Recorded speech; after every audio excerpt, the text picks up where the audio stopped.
Welcome to the Compressed Library, where every story is folded gently into your heart, not rushed, not recited, but lived, one feeling, one breath, one moment at a time. I'm your narrator, and if you're here right now, maybe you're like me. Maybe you've looked up at the stars on a sleepless night and whispered, "Is there more out there?" Maybe you've wanted more than the life you were told to settle for. Well, today, we're not just opening a book, we're stepping into a time machine. And it's headed straight to 1980s NASA, a place where dreams were rocket-fueled and heartbreak wore a space helmet. This is Atmosphere, Taylor Jenkins Reid's latest masterpiece and already a #1 New York Times bestseller. You might know her from The 7 Husbands of Evelyn Hugo or Daisy Jones and the Six, but this is different. This book is about what happens when love collides with legacy, when ambition is buried beneath expectation, when a woman, brilliant, bold, and barely holding it together, tries to touch the stars and almost loses herself in the process. You see, Atmosphere isn't just a story. It's a mirror for every person who's ever felt unseen in a room full of louder voices. For every woman who's been told to smile more and speak less. For anyone who's dared to fall in love while chasing something bigger than both of them. It's about Joan Adler, a NASA flight director who's worked harder than anyone just to get to a seat at the table. And Vanessa Floyd, a wild, fearless astronaut trainee who doesn't play by the rules, and how their worlds collide, violently, beautifully, irrevocably, against the backdrop of cold machinery and a burning sky. Now, imagine this. You're standing in mission control. The year is 1986.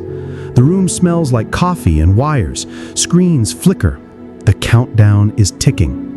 You've run the simulations 1,000 times. But suddenly, just like life, something goes off script. That's where this story begins. Not with a love scene, not with a hero's entrance, but with a broken signal, and a woman who has to decide what kind of leader, what kind of person she really is. So, take a breath. Set down your phone. Let go of the noise outside you. Because what's about to unfold is as intimate as a whisper and as vast as the sky. You're about to feel heartbeats inside a steel spacecraft, tears behind visors, and love where it wasn't supposed to bloom. And when we finish, you won't just know the story of Atmosphere, you'll feel like you lived it. So stay with me. Don't stop here. Because what happens next will make you rethink what it means to dream, to break, and to begin again. Chapter 1, The Launch, is just ahead. Let's lift off together into the Atmosphere. Part 1, The Launch, from the book Atmosphere by Taylor Jenkins Reid. You never forget the silence. Not the ordinary kind, the kind between two people in an elevator or in a quiet room. This silence is different. It's the kind that falls when something goes terribly wrong, when voices stop and no one dares to breathe. Joan Adler is standing in Mission Control, Houston. It's 1986. She's 38 years old. Wearing a headset she's worn for nearly a decade, but this moment, she has never faced anything like it. Flight, we've lost signal with Clementine. Those 7 words, they land like a brick in her stomach. Because Clementine isn't just any shuttle, it's her mission, her astronauts, her responsibility. She doesn't flinch though. She doesn't cry. That's not Joan Adler's way. She stares at the glowing monitors in front of her, absorbing data like a sponge, pretending her palms aren't soaked with sweat. She's been trained for this, but nothing prepares you for silence in space. And yet, This isn't where her story begins. It's just where everything changes. Let's rewind. Let's go back to where it all started. To a girl with a telescope staring up at the stars through her bedroom window in New Jersey, calculating trajectories in notebooks while her classmates worried about prom. Joan has always been drawn to order, to math, to logic, because in a world where feelings are messy and people leave, equations don't. NASA to her was the dream, not just because it was space, but because it made sense. It rewarded brilliance, discipline, sacrifice. But what they didn't tell her at Caltech, what they didn't print in the flight manuals, was how cold the climb would be for a woman like her. The men called her ma'am like it was an insult. They triple-checked her numbers. They joked that the only countdown she should care about was her biological clock. But Joan never broke, not on the outside at least. Then came Vanessa Floyd, a wild card, a first-year astronaut, reckless, passionate, and utterly uninterested in rules. She didn't care that she made people uncomfortable. She expected to. Vanessa wasn't supposed to be in Joan's world, but space doesn't care about plans. And when Joan first meets her, it's not love, it's tension. Two strong forces pulled into the same orbit, equal and opposite. Over the next few weeks, they cross paths more and more. In simulators, in hallways, in late-night mission briefings. And something starts to shift. It's not spoken, not yet. But Joan notices the way Vanessa listens, not like the others, not waiting to interrupt, but really listening. She notices how she treats everyone the same, from generals to janitors, and how she never once looks at Joan like she doesn't belong. There's a moment in a quiet corridor where their eyes meet just a second too long, and the air feels different, not romantic, not yet, but charged, like static before a storm. Back in mission control, the silence continues. Joan's fingers hover over her keyboard. She's scanning the shuttle's last known coordinates. Everyone around her is waiting for her. Flight, we're standing by. She doesn't answer right away. She remembers her mother telling her, "You can be brilliant, Joan. Just don't expect the world to thank you for it." She remembers her father leaving when she was 10, never saying goodbye. She remembers years of being the only woman in the room, of swallowing every comment, of working twice as hard for half the credit. And now the astronauts in the sky are depending on her. And for the first time in a long time, she realizes she's scared. Really, deeply scared. But she can't afford to be. She adjusts her mic. "Tell the comms team to reping the orbiter. Loop back to the last telemetry burst and get me manual override diagnostics now." Her voice is calm. Too calm. Inside, she's screaming. Because one of those astronauts is Vanessa. And this is where part 1 ends. A failing mission, a woman trying to hold it all together, and a connection, deep, fragile, and just beginning, floating somewhere in the stars. But this is just the beginning. In part 2, we'll follow Joan and Vanessa through the astronaut selection process, through the tests, the tension, and the sparks that begin to fly. We'll see what it costs to chase a dream, and what it means when love finds you in the unlikeliest place, zero gravity. So don't stop here. Join me in part 2, Training for the Impossible.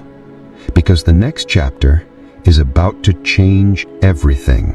Part 2. Training for the Impossible. From the book Atmosphere by Taylor Jenkins Reid. There's a myth about astronauts, that they're fearless, cold, machine-like, that they climb into rockets without blinking, ready to die for science, ready to burn for glory. But the truth? They're human. They get nervous. They break down. They bleed. And no one understands that better than Vanessa Floyd, because she's been breaking the mold since the day she stepped into NASA's Space Center in Houston. She's late on her first day, wearing a jacket 3 shades too bright, chewing gum in front of the flight surgeon. Joan watches her from across the observation glass, expression unreadable. To Joan, everything has a process. There are rules, standards, and Vanessa is a walking contradiction. But as the training begins, Joan starts seeing something underneath the attitude. Vanessa is brilliant. She aces orbital mechanics. She moves like she was born in zero gravity. And even when she stumbles, she gets back up, harder, faster, tougher. Joan notices that too. You don't have to like someone to respect them. That's what Joan tells herself. But then why? Why is she watching Vanessa more than anyone else? Why does she feel that ache when she sees her laughing with the others? Why does it feel like gravity shifts when Vanessa walks into the room? NASA training is brutal. Survival drills in icy water. Simulations that last 36 hours straight. Weightlessness flights that leave most candidates vomiting in their suits. Vanessa never complains, not once. And Joan, normally removed, composed, impossible to shake, finds herself staying late in the control room, just to re-watch the training footage, just to study Vanessa's form, just to see her again. It's not love, not yet, but it's not nothing. Then one night, it happens. It's nearly midnight. The corridors are quiet, humming with after-hours energy. Joan's walking toward the training hangar when she hears music. Live music. She follows it to the simulator bay. And there, sitting cross-legged on the cold floor, guitar in hand, is Vanessa, singing softly to herself, off-key, unapologetically human. Joan leans against the wall, watching, uninvited, unnoticed. But when Vanessa finishes, she looks up and sees her. Didn't expect the Ice Queen to be out past curfew. Joan doesn't smile, but something in her eyes softens. I could say the same about you. Silence. Then a quiet laugh. You know, Vanessa says, putting the guitar down, I thought you hated me. Joan pauses. I don't hate you. She means to leave it there, but something pulls the truth out.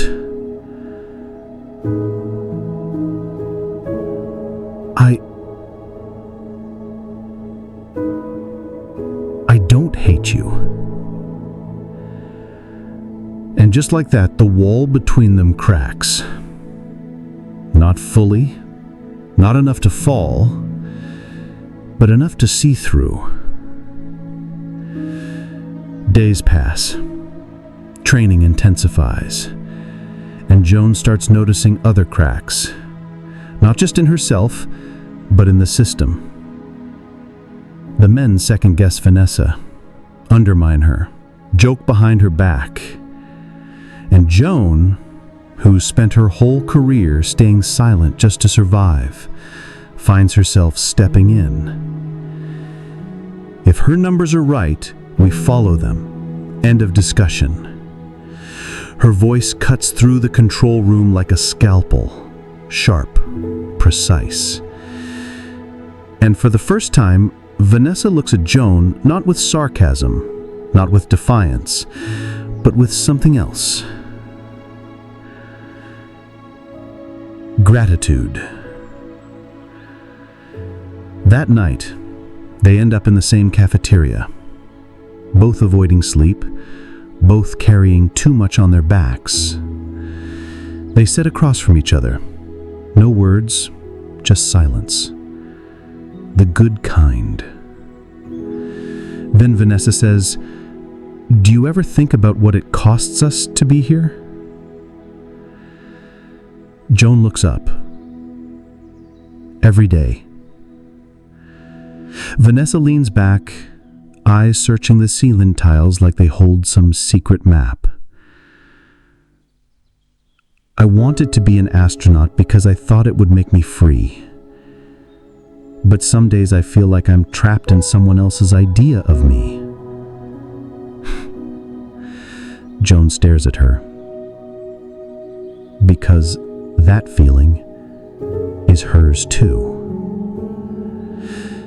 By the end of this section, the mission team is finalized. Clementine will launch in 6 months, and Vanessa Floyd is going to space. Joan?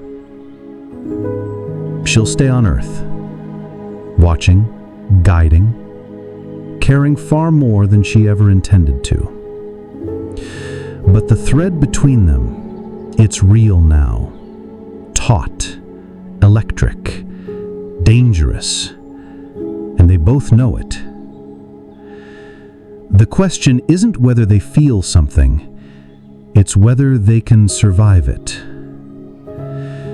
And that's the end of part 2, Training for the Impossible. In part 3, we move closer to launch day, where pressure builds, secrets surface, and what started as admiration threatens to become something much more. We'll follow Joan as she navigates the political storm of NASA's glass ceilings, and Vanessa as she prepares for the most dangerous mission of her life, while hiding a truth that could destroy everything. So don't go anywhere, because this love story, it's not gentle, it's not easy, but it's very, very real. Join me next time for part 3, T-minus Hearts, right here on the Compressed Library. Part 3, T-minus Hearts, from the book Atmosphere by Taylor Jenkins Reid. There's something sacred about a countdown, a rhythm that sharpens time. T-minus 10, 9, 8. For the world, it's about a rocket. But for Joan Adler, it's about a woman. A woman she was never supposed to care for. A woman who, against all odds and all protocol, now lives in the quiet corners of her mind. Vanessa Floyd. Joan watches her from the observation deck. Vanessa is suiting up for a zero-G test flight. Her back is turned, but Joan knows her posture by heart now. That crooked way she shifts her weight when she's nervous, but pretending not to be. That stubborn stillness, like she's daring the universe to doubt her. And Joan? She's stuck behind glass, heart clenched, voice silent. Because everything they are is unspoken. There's a rule book in NASA, unwritten but strictly enforced. Don't get attached. Don't get involved. Don't let your personal life touch the launch pad. Joan has followed it for years. Sacrificed birthdays, relationships. She once left a friend's wedding early because a booster simulation crashed. Her job, this job, is everything. But Vanessa changed the math. Suddenly, Joan's calculations are off. Suddenly, logic isn't enough. Scene transition sound, soft background hum of a computer lab tapping on keyboards. One night, they're alone. Again. In the data lab. Vanessa is reviewing engine rotation data. Joan is checking thermal readouts. The silence between them is loaded. Not tense, not uncomfortable, just charged. Vanessa doesn't look up, but says, "You ever wonder what happens if the tether snaps?" Joan blinks. "In space?" Vanessa finally looks at her. "No, between people." There's a pause. Then Joan answers slowly, "You drift." Vanessa nods. Then, maybe, or maybe you find your own orbit. It's the kind of thing Joan would usually dismiss.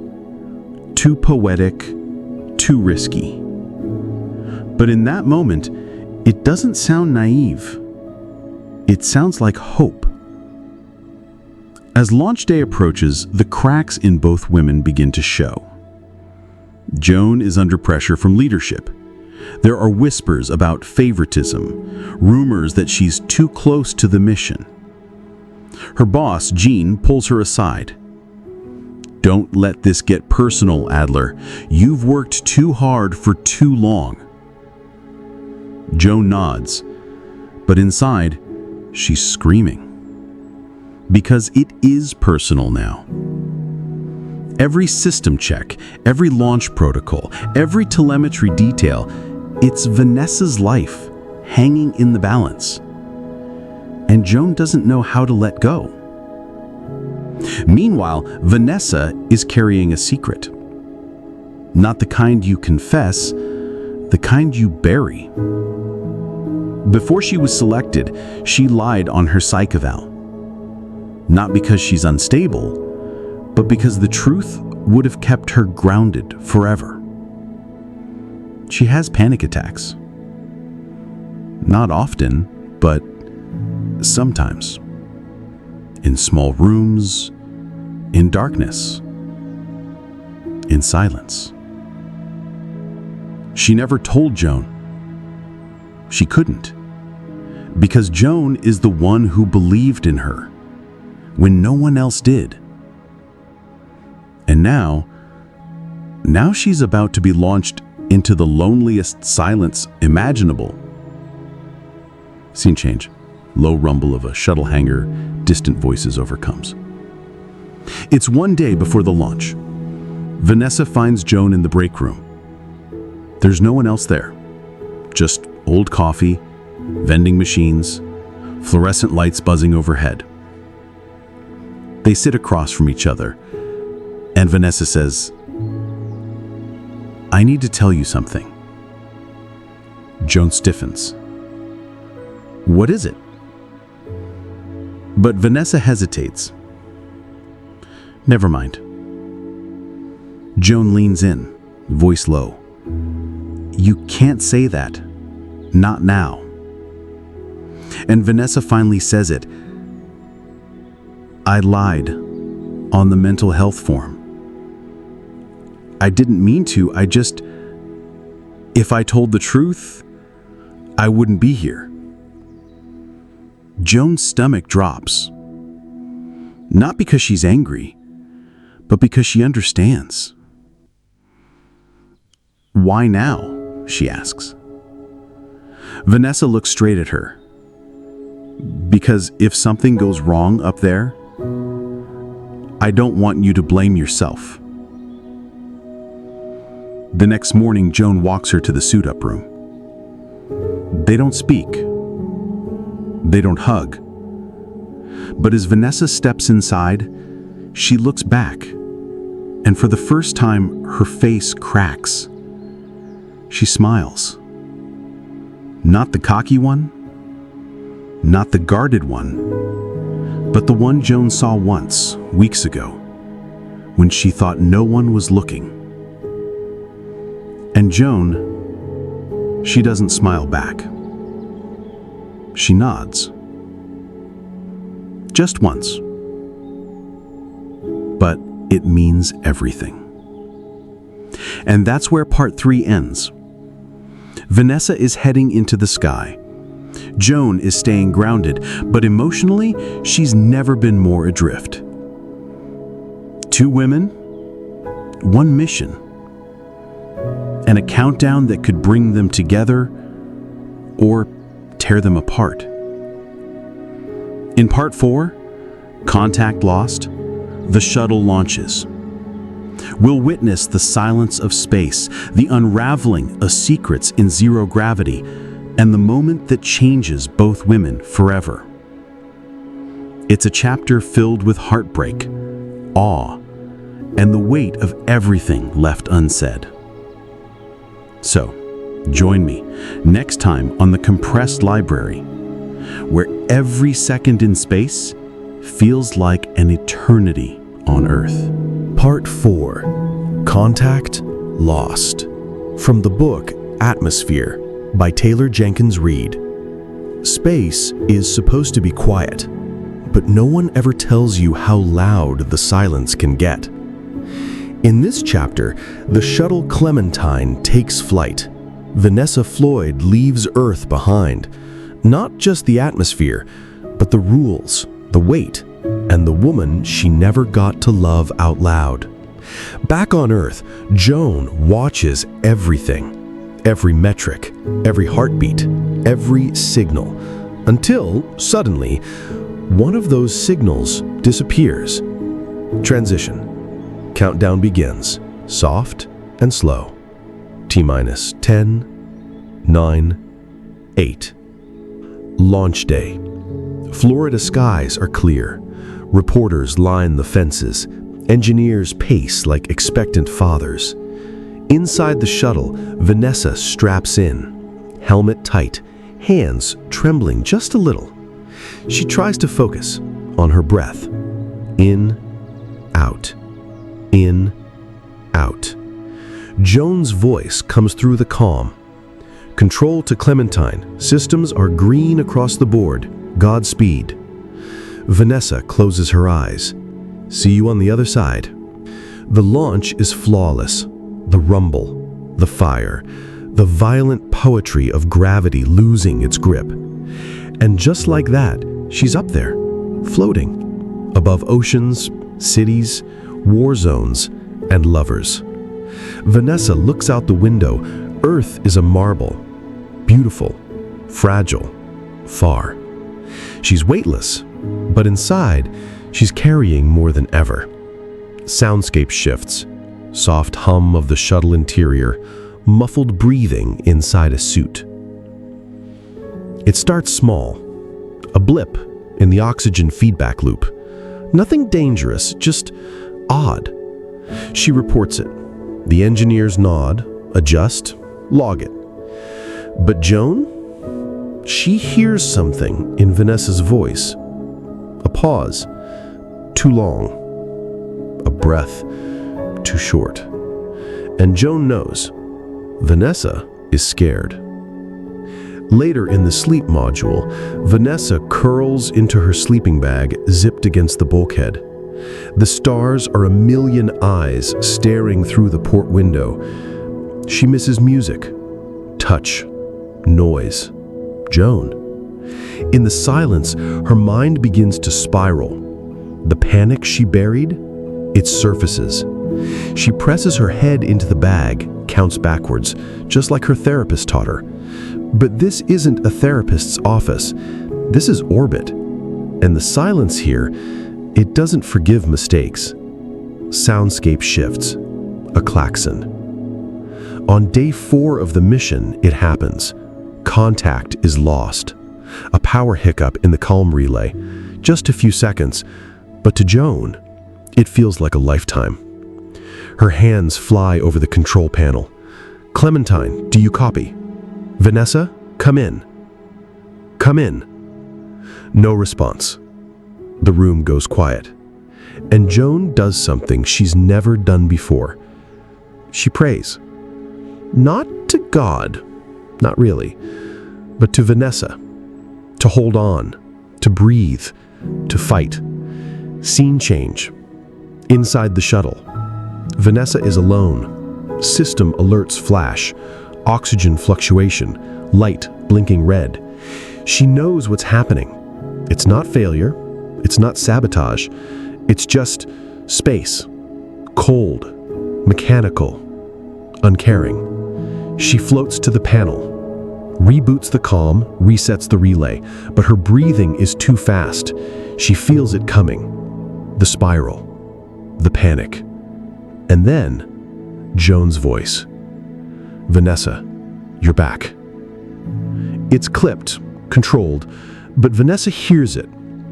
A crack. A softness. Relief. You okay? She lies. Peachy. But Joan isn't fooled. You're not alone up there. I'm right here. You hear me? Silence. Then, yeah, I hear you. And that's all it takes. Not to fix everything, but to anchor her. Because love, in space or on Earth, doesn't need touch to be real. Just connection. Back on Earth, Joan gets called into a review. NASA doesn't like emotions in mission control, doesn't like personal. But Joan doesn't apologize. She tells them, if caring makes me dangerous, then maybe danger is exactly what she needed to survive. Part 4 ends here. The shuttle is stable. The systems are green again, but something has shifted. Joan isn't just a controller anymore. And Vanessa, well, she isn't just an astronaut. They're tethered now, by more than protocol, by trust, by fear, by love. And in space, that's a risk bigger than any launch. Join me next time for Part 5, The Return, where Vanessa must re-enter Earth's atmosphere. But more than that, she must return to a world that may not accept who she's become. It's about re-entry, not just to Earth, but to the parts of ourselves we left behind. Right here on the Compressed Library, where every emotion matters, every moment counts, and stories orbit the heart. Part 5. The Return. From the book Atmosphere by Taylor Jenkins Reid. Coming back to Earth isn't the hardest part. It's coming back to yourself. Vanessa Floyd is descending, not just through the clouds, but through layers of self-doubt, vulnerability, and the weight of what she's seen. The shuttle is minutes from landing. She hears the words through the speakers. Parachutes deployed. Touchdown in 3, 2, and then thud. Earth. Contact. Vanessa is back. But the question is, who is she now? The hatch opens. Joan watches from behind the glass. Vanessa steps out. Helmet off. Eyes squinting in the sunlight. But that smile, that slight, quiet smile, still there. She looks thinner, not in weight, in walls. Whatever shell she wore before, burned off in orbit. That evening, there's a private debrief. Vanessa sits in a small, sterile room. One light overhead, 2 doctors, 1 psychologist, and Joan. She's not supposed to be there, but she fought for it. Wrote the memo, took the risk, because closure isn't always about science. Sometimes it's about showing up. They talk. Oxygen failure, system glitches, protocol. But eventually, it's just the two of them. And Joan says, softly, "You did it." Vanessa shakes her head. "We did it." There's a pause. Then Joan says, "I thought I lost you. That day when comms dropped?" Vanessa looks up. "I thought I lost myself." For the first time, they don't speak in code. There's no protocol, no shuttle between them, no glass. Just two women in a quiet room trying to navigate re-entry into trust, into emotion, into something they both tried to resist and failed. Scene fades into Joan's apartment. Kettle whistling, record player softly spinning. Weeks later, Vanessa visits. It's awkward, and then strangely, easy. They talk about books, Joan's cat, Vanessa's craving for fresh bread after space. But the real moment comes in the silence. Vanessa asks, "Do you think we're allowed to want this?" Joan answers without looking up. "We survived space. We can survive a little love." The media doesn't know. NASA doesn't need to, because not every love story needs a headline. Some are written in orbital decay, in telemetry logs, in the seconds between silence and signal. And that is how Atmosphere brings us home. It's not just about launching into the stars, it's about returning to the people who ground us, to the truths we carry like oxygen, to the ones who wait and never stop listening. Thank you for joining the compressed library for this soul-stirring summary of Atmosphere by Taylor Jenkins Reid. We hope it moved you. We hope you felt the weightlessness and the weight. And most of all, we hope you remember, you don't have to go to space to feel lost or to find your way home. Part 6, Epilogue, Gravity Rewritten, from Atmosphere by Taylor Jenkins Reid. They say re-entry is the hardest part, but no one tells you that what's really difficult is staying. Staying in your own skin, in the truth, in a love you thought wasn't allowed to exist. Vanessa Floyd now walks the earth with feet that once floated in zero gravity. But it's not the same earth she left, because she's not the same woman, and neither is Joan.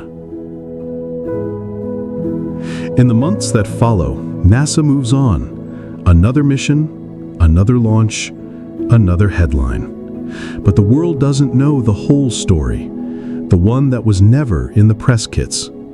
The story of two women, one in orbit, one on the ground, both reaching through silence and static for each other. One evening, Joan and Vanessa sit side by side on an old rooftop in DC. The stars overhead, blanket over their knees, 2 mugs of tea between them, one with too much sugar, always Joan's. Vanessa leans back and says, "Sometimes I still dream in zero G." Joan smiles. "Sometimes I still hear your voice in my headset." And in that quiet, they don't need to say it. They just are. Not every story ends with a bang. Some end with a whisper. Not every love burns bright in headlines. Some burn slow, like stars no telescope ever sees. And not every hero wears a flag. Some just return, changed. This is the story of atmosphere, of space and science, yes, but also of identity, of longing, of pushing against gravity that wasn't just physical, but emotional, societal, personal. This story isn't just Vanessa's. It's yours. It's mine. It's anyone who's ever dared to want more, even when the world told them to settle for less. Thank you for traveling with us at the Compressed Library. where we believe that no story is too vast to be told, and no emotion too quiet to be heard. If this journey touched you, if you felt weightless or grounded, tell us. Share this with a dreamer.